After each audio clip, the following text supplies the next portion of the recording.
الحمد لله نحمده ونستعينه ونستغفره ونعوذ بالله من شرور أنفسنا ومن سيئات أعمالنا من يهده الله فلا مضل له ومن يضلل فلا هادي له وأشهد أن لا إله إلا الله وحده لا شريك له وأشهد أن محمدا عبده ورسوله أما بعد فإن خير الحديث كتاب الله وخير الهدي هدي محمد صلى الله عليه وسلم وشر الأمور محدثاتها وكل محدثة بدعة وكل بدعة ضلالة وكل ضلالة في النار.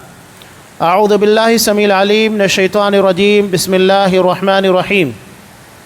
يا أيها الذين آمنوا اتقوا الله حق تقاته ولا تموتن إلا وأنتم مسلمون. يا أيها الناس اتقوا ربكم الذي خلقكم من نفس واحدة وخلق منها زوجها وبث منهما رجالا كثيرا ونساء واتقوا الله الذي تساءلون به والأرحام إن الله كان عليكم رقيبا. يا أيها الذين آمنوا اتقوا الله وقولوا قولا سديدا يصلح لكم أعمالكم ويغفر لكم ذنوبكم ومن يطع الله ورسوله فقد فاز فوزا عظيما. وقال الذين آمنوا ولم يلبسوا إيمانهم بظلم أولئك لهم الأمن وهم مهتدون. وعن عبد الله بن عمرو بن العاص رضي الله تعالى عنهما يقول قال رسول الله صلى الله عليه وسلم إن الله سيخلص رجلا من أمتي على رؤوس الخلائق يوم القيامة فينشر عليه 99 سجلا كل سجل مثل مد البصر فيقول أتنكر من هذا شيئا أو ظلمك كتمت الحافظون فيقول لا يا ربي فيقول أفلك عذر فيقول لا يا ربي فيقول بلى إن لك عندنا حسنة فإنه لا ظلم عليك اليوم فتخرج بطاقة فيها أشهد أن لا إله إلا الله وأشهد أن محمدا عبده ورسوله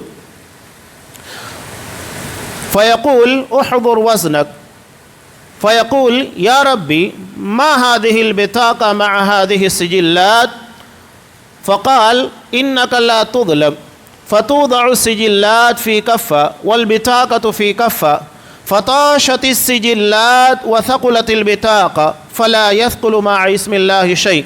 رواه الترمذي في أبواب الإيمان. تمام قسموں کی تعریفات اللہ رب العالمین وحدہ لا شریک کے لیے لائق و زیبا ہیں جو ساری کائنات کا تنہا خالق و مالک ہے، اور بے شمار درود و سلام ہو اللہ کے آخری نبی جناب کریم محمد رسول اللہ صلی اللہ علیہ وسلم کی ذات مقدسہ پر. محترم سامعین، تمام انبیاء کی دعوت اسی طرف تھی کہ قولوا لا الہ الا اللہ تفلحوا، لا الہ الا اللہ کا اقرار کرو کامیاب ہو جاؤ گے، اور یہ کامیابی ایسی ہے جو چھینی نہیں جائے گی. آپ صلی اللہ علیہ وسلم مشرکین مکہ سے 13 سال کس بات کے پر بحث مباحثہ کر رہے تھے. آپ صلی اللہ علیہ وسلم اور مشرکین مکہ کے درمیان اختلافی موضوع کیا تھا؟ وحدانیت، اللہ کی توحید، صرف اللہ کی عبادت کی جائے، اس بات کے پر جھگڑا تھا. اب یہاں جو بات میں آپ لوگوں کے سامنے رکھنے جا رہا ہوں عظمت توحید سے متعلق. توحید یہ عربی زبان کا لفظ ہے جس کا مطلب ہوتا ہے ایک ماننا، اکیلا ماننا، اور اصطلاحی اعتبار سے اللہ تبارک و تعالیٰ کو اس کی ذات اور صفات میں اکیلا ماننا، یعنی اللہ تبارک و تعالیٰ کی طرح کوئی نہیں، جیسا کہ اللہ نے سورہ شورى کے اندر ارشاد فرمایا لیس کمثلہ شیء وہو السمیع البصیر، اللہ کی مانند کوئی چیز نہیں، لہذا اللہ کی مثال کسی سے نہیں دی جائے گی. اب اللہ نے قرآن مجید کے اندر کہا کہ بل یداہ مبسوطتان، اللہ کے دونوں ہاتھ کھلے ہوئے ہیں. اب یہاں اللہ کے لیے خود اللہ نے سورہ مائدہ کے اندر ید یعنی ہاتھ کا لفظ استعمال کیا کہ اللہ کے دونوں ہاتھ کھلے ہوئے ہیں. سورہ رحمان میں اللہ نے اپنی ذات سے متعلق کیا کہا؟ وَيَبْقَى وَجْهُ رَبِّكَ ذُو الْجَلَالِ وَالْإِكْرَامِ، کہ تیرے رب کا چہرہ ہی باقی رہنے والا ہے جو جلال اور عزت والا ہے۔ اب یہاں اللہ نے اپنی ذات سے متعلق کہا کہ اللہ کو چہرہ ہے، تو جو چیزیں قرآن و حدیث میں اللہ کی ذات سے متعلق بیان کی گئی ہیں اس کو ویسے ہی ماننا۔ ہاں، ہم اس کی مثال نہیں دیں گے، اللہ کا ہاتھ کیسے ہے، اللہ کا چہرہ کس کی طرح ہے، اس لیے کہ اللہ نے خود کہا لیس کمثلہ شیء، اللہ کی مانند کوئی چیز نہیں، اور نہ ہی ہم اس معنی کے اندر تبدیلی کریں گے کہ ہاتھ کا مطلب تائید ہے، قدرت ہے، نہیں، جو بتایا گیا ہے وہی مانیں گے۔ تو یہ اللہ کی ذات ہے۔ اب اللہ کی صفات، اللہ نے آگے اپنی دو صفتوں کا تذکرہ کیا، وَهُوَ السَّمِيعُ الْبَصِيرُ، اللہ سننے والا، دیکھنے والا ہے۔ اب یہاں اللہ نے انسانوں کو بھی سمیع اور بصیر کہا، فَجَعَلْنَاهُ سَمِيعًا بَصِيرًا، کہ ہم نے انسانوں کو سننے والا، دیکھنے والا بنایا۔ تو یہاں بات سمجھ میں آ جاتی ہے کہ اللہ کو جب سمیع کہا جائے گا اس کی شایان نشان، اور بندوں کو جب سمیع کہا جائے گا تو بندوں کی اپنی ایک محدود سماعت ہے۔ ہم یہاں دیوار کے پیچھے یا کچھ حد تک جو باتیں ہوتی ہیں وہاں تک سن پائیں گے، اس کے بعد نہیں سن سکتے۔ بہت ساری باتیں یا لینگویج ایسی ہوتی ہے، مثال کے طور پر چینی لینگویج، جاپنیز ہے، ہم سن سکتے ہیں، سمجھ نہیں سکتے۔ تو یہ ہمارے اندر سننے کے باوجود اتنی ساری خامیاں ہیں۔ تو جب اللہ کے بارے میں سمیع کہا جائے گا اس کی شایان نشان ہوگا، جب اللہ کو بصیر کہا جائے گا تو اللہ کی شایان نشان ہوگا۔ اب یہاں ایک اہم بات جو میں آپ کے سامنے رکھنے جا رہا ہوں کہ اللہ کی ذات یا اللہ کی صفات میں کسی کو شریک نہیں بنانا، یہ اتنا بنیادی نکتہ ہے کہ سارے شرک اور بدعات کی جڑیں ختم ہو جاتی ہیں۔ اسی بنیاد کے پر تو آپ صلی اللہ علیہ وسلم مشرکین مکہ سے بحث کیا کرتے تھے، اس لیے کہ ان لوگوں نے اللہ کی ذات اور صفات کے اندر خامیاں کی تھی۔ مشرکین مکہ ایسے نہیں تھے کہ وہ نماز نہیں پڑھتے تھے۔ قرآن مجید نے خود ان لوگوں کے تعلق سے سورہ انفال کے اندر بیان کیا کہ یہ لوگ کیسے نماز پڑھتے تھے۔ یہ نماز پڑھتے تھے لیکن کیسے پڑھتے تھے؟ اپنی من مرضی۔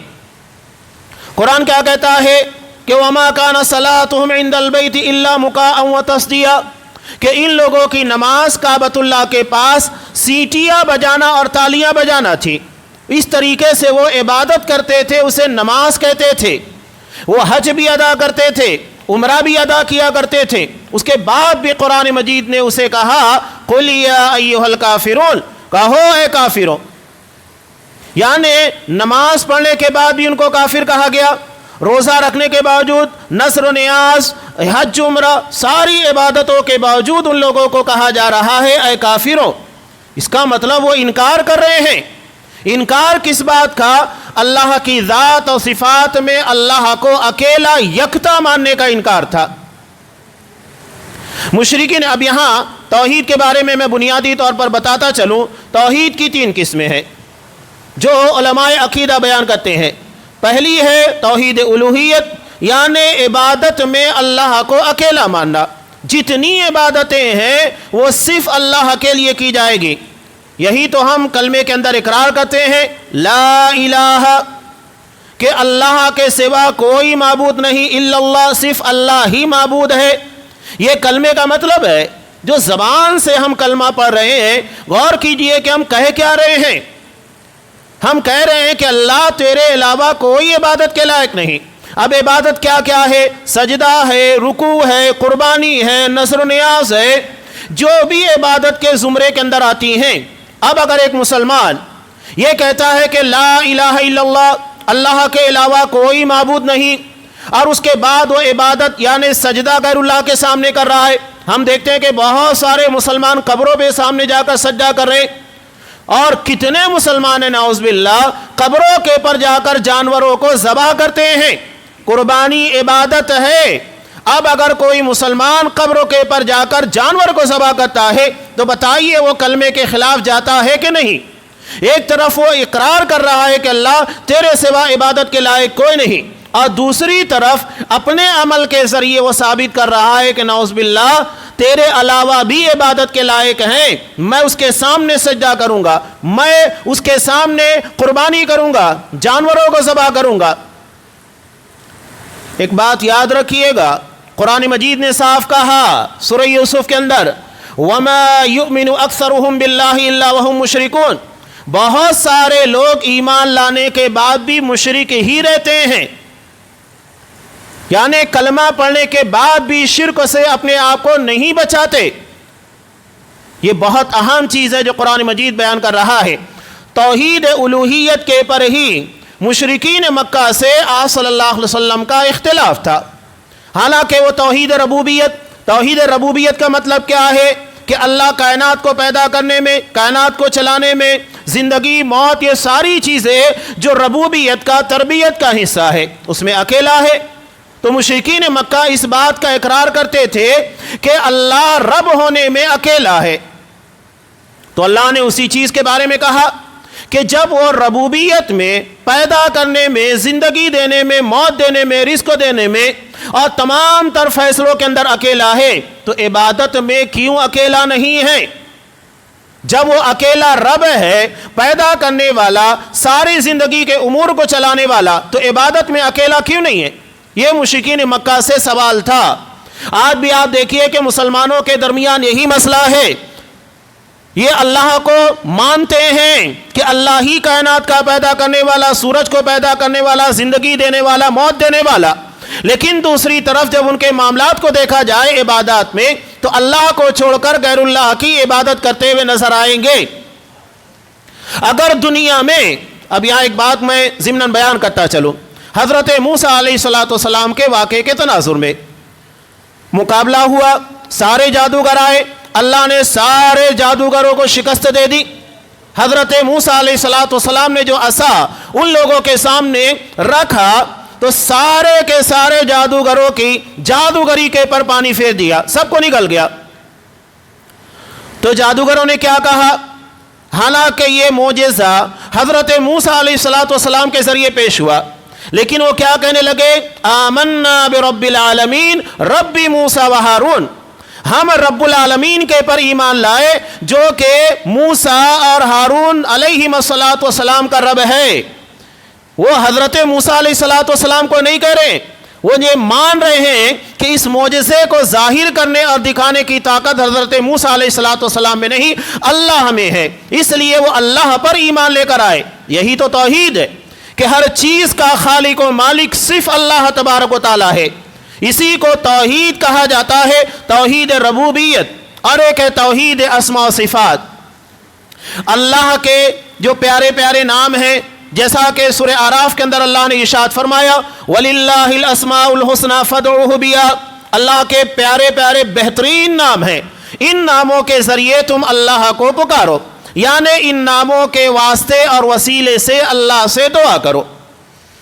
اب آپ کو چاہیے رزق، تو اللہ کو کیا کہیں گے؟ اے اللہ تو رزاق ہے، رزق دینے والا ہے، سارا رزق تیرے ہاتھ میں ہے، لہذا تو مجھے رزق عطا کر، رزق حلال سے مجھے مالا مال کر دے۔ اور اگر ہمیں اللہ تبارک و تعالیٰ سے اولاد کی ضرورت ہے تو اللہ کو ہم کیا کہیں گے؟ اللہ تو وہاب ہے، عنایت کرنے والا، عطا کرنے والا، تو ہی عطا کر۔ اور سارے انبیاء اللہ سے اولاد مانگتے تھے۔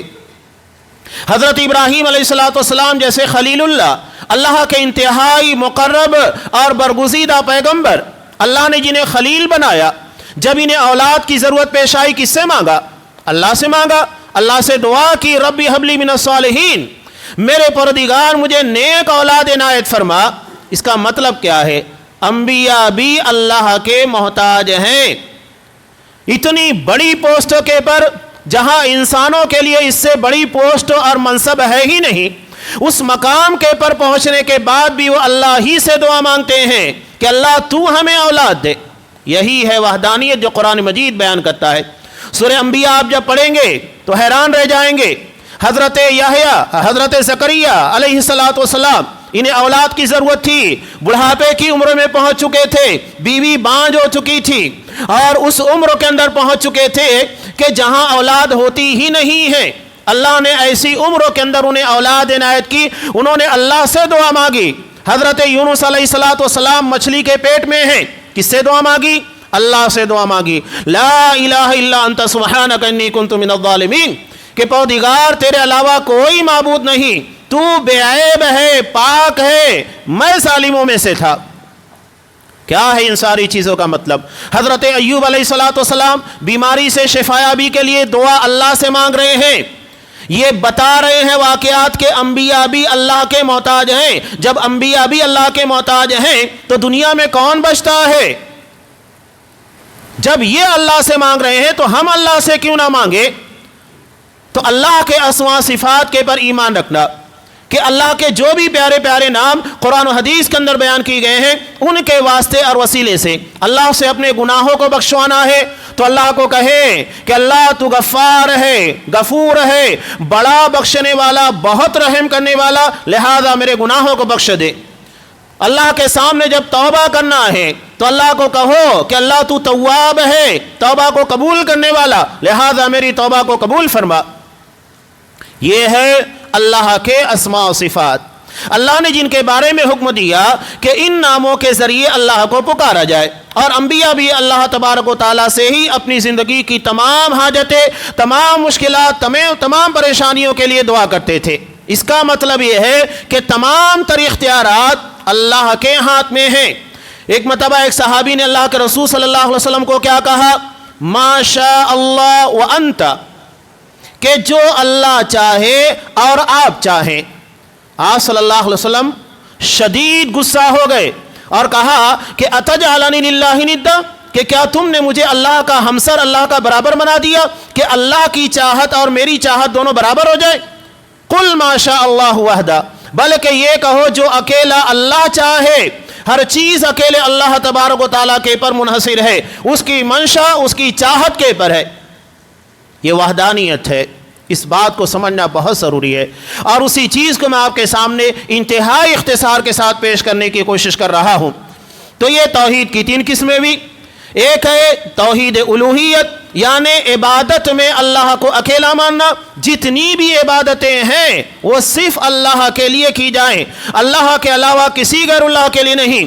دعا عبادت ہے، صرف اللہ سے کی جائے گی، اللہ کے در کے علاوہ یا اللہ کے علاوہ کسی اور سے نہیں مانگی جائے گی۔ انبیاء بھی اللہ ہی سے مانگا کرتے تھے۔ اس کے بعد توحید ربوبیت، اس کائنات کے پیدا کرنے میں، چلانے میں اللہ اکیلا ہے، یہ ہے توحید ربوبیت۔ وہی بارش برساتا ہے، وہی زندگی دیتا ہے، وہی موت دیتا ہے، یہ ہے توحید ربوبیت۔ اور توحید اسماء صفات، یعنی اللہ کے جو پیارے پیارے نام ہیں ان ناموں کے پر ایمان و یقین رکھا جائے اور ان کے ذریعے اللہ سے دعا مانگی جائے۔ اب جب بندہ اس کے پر صحیح طور پر ایمان رکھے گا، قرآن مجید نے کیا کہا؟ سورہ انعام کی ایک آیت میں نے آپ کے سامنے پیش کی، اسے سورۃ التوحید بھی کہا جاتا ہے۔ اللہ نے جہاں توحید کا تذکرہ کیا، اس سے پہلے آپ دیکھیے حضرت ابراہیم علیہ السلام کا واقعہ ہے، جو اپنی قوم سے کہہ رہے ہیں یہ سورج، یہ چاند، یہ ستارے کوئی معبود نہیں ہے، یہ تو کسی سسٹم کے پابند ہیں، انہیں اپنے آپ کے پر اختیار نہیں ہے، سورج اپنی مرضی سے جب چاہے نکل نہیں سکتا، غروب نہیں ہو سکتا، نہ چاند اپنے آپ نکلتا ہے، یہ سب بتا رہے ہیں۔ اس کا مطلب یہ ہے کہ محتاج ہے، یہ کسی اور کے کنٹرول میں ہے، اور ان کو چلانے والا، پیدا کرنے والا کوئی اور ہے۔ یہاں ایک بات میں عقلی طور پر پیش کروں، جو ہم تکبیر کہتے ہیں نماز کے اندر، یا عید الاضحیٰ ہے، عید الفطر ہے، ان مواقع کے پر تکبیرات کہی جاتی ہے۔ تکبیر کا مطلب کیا ہے؟ اللہ اکبر، اللہ تمام چیزوں سے بڑا ہے۔ اس کا مطلب کیا ہے؟ یہ اللہ کے اکبر ہونے کی بہت بڑی دلیل ہے، اور اس بات کی بھی دلیل ہے کہ اللہ ہی پوری کائنات کو چلانے والا۔ ایک غیر مسلم کے سامنے بھی آپ اس عقلی دلیل کو رکھیں گے، وہ ماننے کو تیار ہو جائے گا۔ پہلی بات، ایک اصول ہے، کوئی چیز اپنی جگہ پر بغیر کسی حرکت کے آگے بڑھ نہیں سکتی۔ اگر کوئی کہے کہ یہ ڈیسک اپنے آپ یہاں سے اٹھا اور 2-4 فٹ کی دوری کے پر چلا گیا، کوئی نہیں مانے گا۔ یہ پہلا اصول ہے، بغیر محرک کے، حرکت دینے والے کے کوئی چیز حرکت میں نہیں آ سکتی۔ اور دوسری چیز، محرک جو ہوتا ہے، حرکت دینے والا، یہ جس چیز کو حرکت دے رہا ہے اس سے زیادہ پاورفل، طاقتور ہوتا ہے. اب یہ چیز میرے بس میں ہے، میں اسے اٹھا سکتا ہوں، کسی جگہ لے جا کر رکھ سکتا ہوں، یہ میرے بس میں ہے. لیکن اگر یہ دعویٰ کروں کہ اس پورے کنسٹرکشن کو، مسجد کو میں 1 فٹ 2 فٹ یا 1 کلومیٹر 2 کلومیٹر دوری کے پر لے جا سکتا ہوں، دنیا کا کوئی انسان نہیں مانے گا. کیوں؟ اس لیے کہ کنسٹرکشن میری اپنی ذات، میری طاقت سے بہت بڑا ہے. اب غور کیجئے، سورج، چاند، ستارے، یہ پوری کائنات، ساتوں آسمان، ساتوں زمین، کیا یہ ساری چیزیں جو حرکت کر رہی ہے، زمین اپنے محور کے پر 66,000 کلومیٹر کی رفتار سے گردش کر رہی ہے، مسلسل اپنے محور کے پر. قرآن مجید کہتا ہے کل فی فلک یسبحون، ہر چیز اپنے محور کے پر، مدار کے پر گردش کر رہی ہے. یہ سورج، یہ چاند، یہ زمین، ہر چیز گردش کر رہی ہے. تو کیا بغیر کسی حرکت دینے والے کے یہ ساری چیزیں حرکت کر رہی ہیں؟ بغیر کسی پیدا کرنے والے کے سب پیدا ہو گئی. یہ ساتوں آسمان، ساتوں زمین، اتنی عظیم کائنات اپنے آپ پیدا ہو گئی، اور ان کو پیدا کرنے والا کوئی نہیں یا ان کو چلانے والا کوئی نہیں. وہی تو بار بار کہا جاتا ہے کہ پیدا کرنے والا ان تمام چیزوں سے بڑا ہے. اللہ اپنی پوری کائنات سے بڑا ہے، تمام چیزوں سے بڑا ہے. وہی بات تو ہم کہتے ہیں اللہ اکبر، اللہ تمام چیزوں سے بڑا ہے. آپ جتنے معبودان باطلا ہیں جنہیں اللہ کو چھوڑ کر قابل عبادت سمجھا جاتا ہے، یہ دلیل عقلی طور پر ان کے سامنے رکھیے، سب معاملہ ختم ہو جائے گا. عیسائیت کا رد کرتے ہوئے قرآن مجید نے کتنی پیاری بات کہی. کیا کہا؟ حضرت عیسیٰ، حضرت مریم علیہم الصلاۃ والسلام کے بارے میں، کان یأکلان الطعام، وہ دونوں کھانا کھاتے تھے.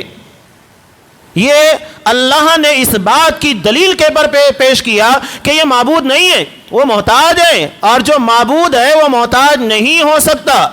جو کھانے کا محتاج ہو وہ کیسے معبود ہو سکتا ہے؟ جو نیند کا محتاج ہو وہ کیسے معبود ہو سکتا ہے؟ جو اپنی زندگی کے لیے کسی اور کا محتاج ہو وہ کیسے معبود ہو سکتا ہے؟ قرآن نے ساری دلیلیں پیش کی. قرآن کتنے شاندار انداز میں کہتا ہے سورہ انعام کے اندر کہ کیا کھانا کھلانے والا بہتر یا کھانا کھانے والا بہتر؟ کون بہتر ہے؟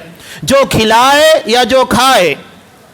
تو اللہ کو کھانے کی ضرورت نہیں، اور ان تمام چیزوں کو اللہ نے اپنی ایک صفت کے اندر لا کر سمیٹ دیا. اللہ الصمد، اللہ بے نیاز ہے.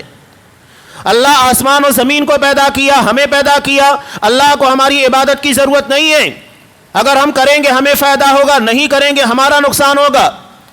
اللہ صاف کہتا ہے حدیث قدسی کے اندر، مسلم کی ایک طویل روایت، وہ کہتا ہے کہ اگر تمام کے تمام انسان دنیا کے سب سے بہترین انسان کی طرح ہو جائے.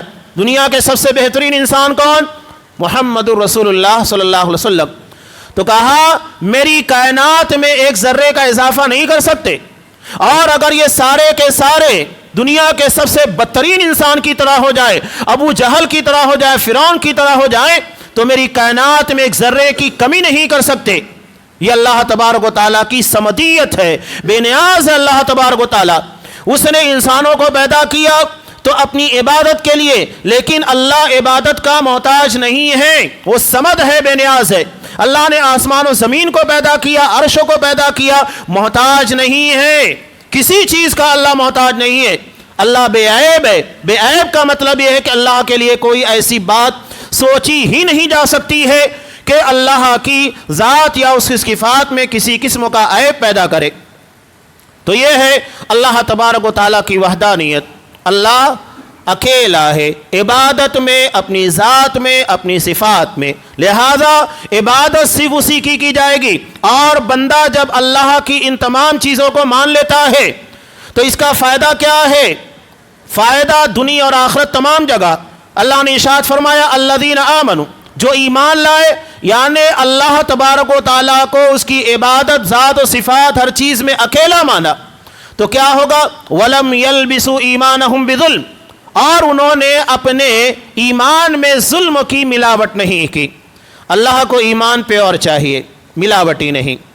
یہ نہیں کہ آپ اللہ کی بھی عبادت کریں، غیر اللہ کی بھی عبادت کریں، مسجد میں بھی آئے، مزار کے پر بھی جائے، اللہ پر بھی ایمان ہو اور باباؤں کے پر اور پیروں کے پر بھی ایمان و یقین ہو کہ وہ بھی کچھ کر سکتے ہیں، یا کسی مرے ہوئے کی روح کو لا سکتے ہیں، بگڑی بنا سکتے ہیں، کسی کو اولاد نہ ہو تو اولاد دے سکتے ہیں، زندگی کی مشکلات دور کر سکتے ہیں، وہ بھی مشکل کشا ہے، وہ بھی دستگیر ہے، وہ بھی حاجت روا ہے۔ نہیں، اللہ صاف کہتا ہے الیس اللہ بکاف عبدہ، کیا اکیلا اللہ اپنے بندے کے لیے کافی نہیں؟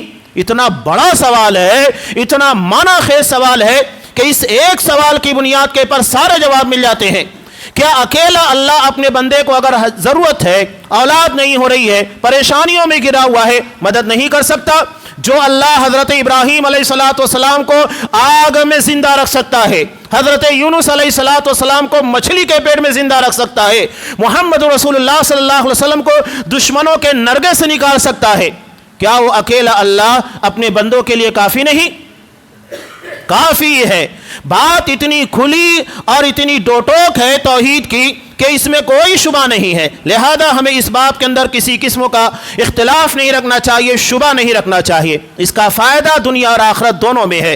قرآن کہتا ہے الذین آمنوا، جو ایمان لائے، اپنے ایمان کو خالص رکھا، ملاوٹ نہیں کی، اولئک لہم الامن وہم مہتدون، ان لوگوں کے لیے امن ہے اور یہی صحیح راستے کے پر ہے۔ راستہ صحیح ہوگا تو منزل ملے گی، اور اگر راستہ غلط ہوگا آپ کبھی منزل تک نہیں پہنچ سکتے۔ میں ایک روایت آپ کے سامنے پیش کیا تھا خطبہ مسنونہ کے بعد، اس کو پیش کر کے میں اپنی بات کو مکمل کر دیتا ہوں۔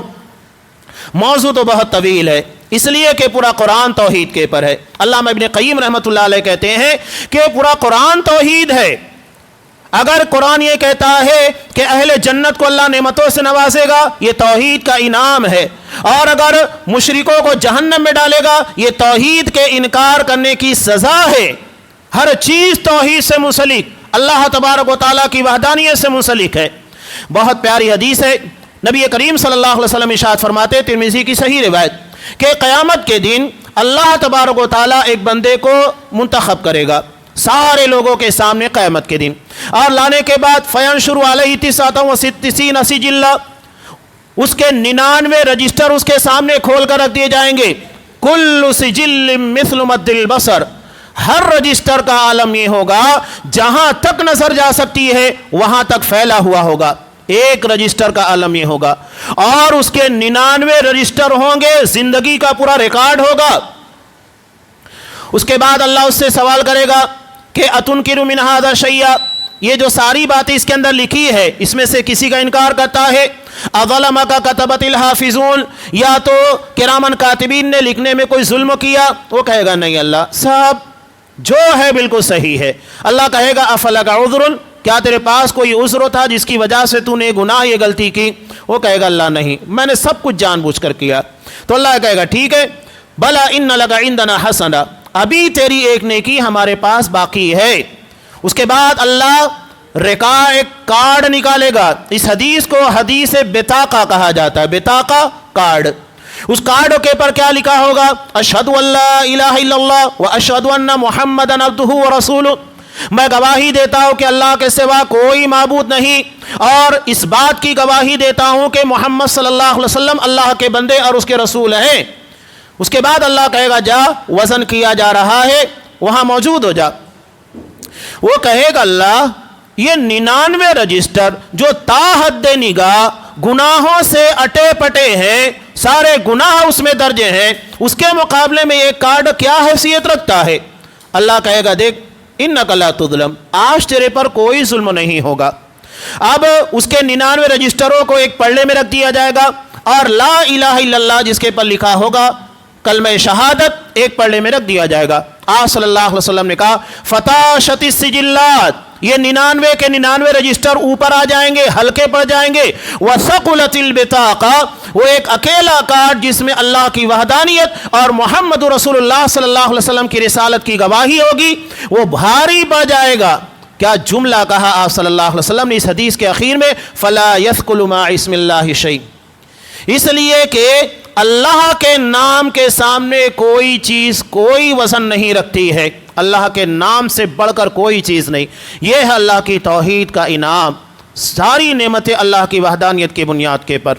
یہ ایک انتہائی اہم بات تھا جو میں نے آپ کے سامنے رکھنے کی کوشش کی۔ اسی بنیاد کے پر ہم مسلمان ہیں، اور اگر مسلمان ہوتے ہوئے شرک کر رہے ہیں تو ہم سے بڑا بدنصیب کوئی نہیں ہوگا، ہر جگہ محرومی ہمارا مقدر ہوگی۔ اللہ تبارک و تعالیٰ سے دعا ہے کہ پروردگار ہمیں توحید کی عظمت کو سمجھنے کی توفیق دے، اس کے جو مسائل ہیں، توحید کی جو قسمیں ہیں، جیسے تیری ذات تیری صفات پر ایمان ہونا چاہیے ویسا ایمان و یقین ہمیں تیری ذات و صفات کے پر رکھنے کی توفیق دے، اور اس کی بنیاد کے پر جو نعمتیں جو برکتیں دنیا اور آخرت میں ہمیں ملنی چاہیے، پروردگار وہ تمام نعمتوں سے ہمیں نواز دے۔ آمین۔ وآخر دعوانا ان الحمد للہ رب العالمین۔ بارک اللہ لنا ولکم فی القرآن العظیم ونفعنی وإیاکم بالآیات والذکر الحکیم، انہ تعالی جواد کریم ملک بر رحیم۔